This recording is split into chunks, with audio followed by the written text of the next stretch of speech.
Je viens de là. Je viens de là. viens de là. Je viens de là. Je viens de là. Je viens de Je là. viens de là. Je viens de là.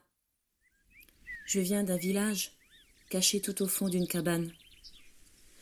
Les visages de ses habitants ont ridé ma mémoire très tôt. Je ne me souviens plus de leurs prénoms, car je n'ai jamais su retenir le vent. Mais j'ai retenu toutes les sensations de rire et de joie, d'enthousiasme et d'absolu que me procurait chaque rencontre. Dans mon enfance, tout était réel, tout était si vivant. Entre 6 ans et 10 ans, ceux, à ma hauteur, tournicotaient à la lumière des récréations. Ceux, à la hauteur de ma mère, ne bougeaient pas beaucoup, mais parlaient énormément. À l'entrée de l'école, il y avait un marronnier immense qui nous offrait des trésors à chaque automne. Je jure qu'il y avait des colliers de perles à l'intérieur de ces marrons. J'ai longtemps cru que les habitants de mon village resteraient éternellement les mêmes. Je fus tout à fait surprise des nouvelles cités construites dans la rue des Marais. Des nouveaux habitants dans son village natal, c'est comme découvrir que sa propre mère aurait une vie cachée. On se dit qu'elle est à nous, de toute éternité, alors qu'on est à elle, depuis toujours. Avec ma mère, nous avons parcouru des milliers de kilomètres. Tous ces allers-retours entre la maison et l'école, la maison et la boulangerie, la maison et la mare au canard, la maison et chez la fleuriste. Chaque lieu était comme une pièce de l'immense maison qu'était le village. J'y étais chez moi, partout où j'allais. Le bois qui longeait la maison de mes parents était tout à fait à nous, à mes frères et à moi.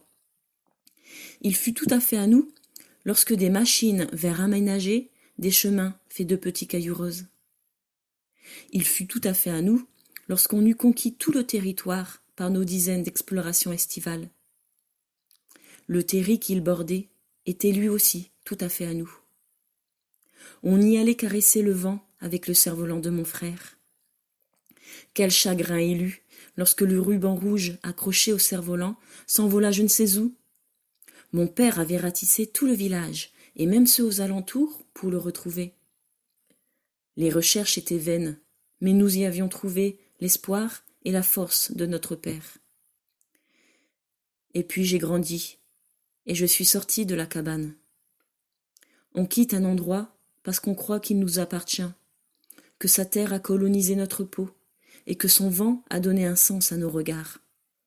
On croit qu'on part avec ce petit bout de territoire au fond du ventre. Puis on oublie ce terreau qui sommeille dans les souvenirs de l'enfance. C'est quand l'orage gronde, que des vagues violentes se fracassent sur nos visages, qu'on revient naufragé sur les rives de l'enfance. Et tout est encore là.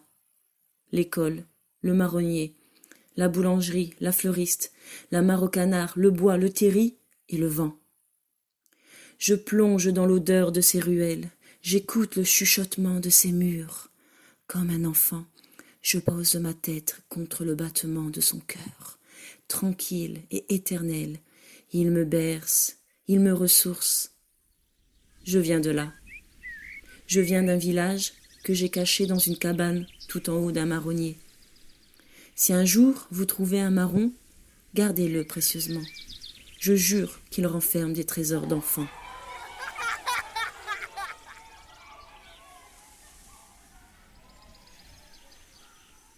Vous avez aimé? Alors n'oubliez pas de vous abonner à ma chaîne Les Contes Ordinaires et de cliquer sur le pouce sous la vidéo. À très bientôt!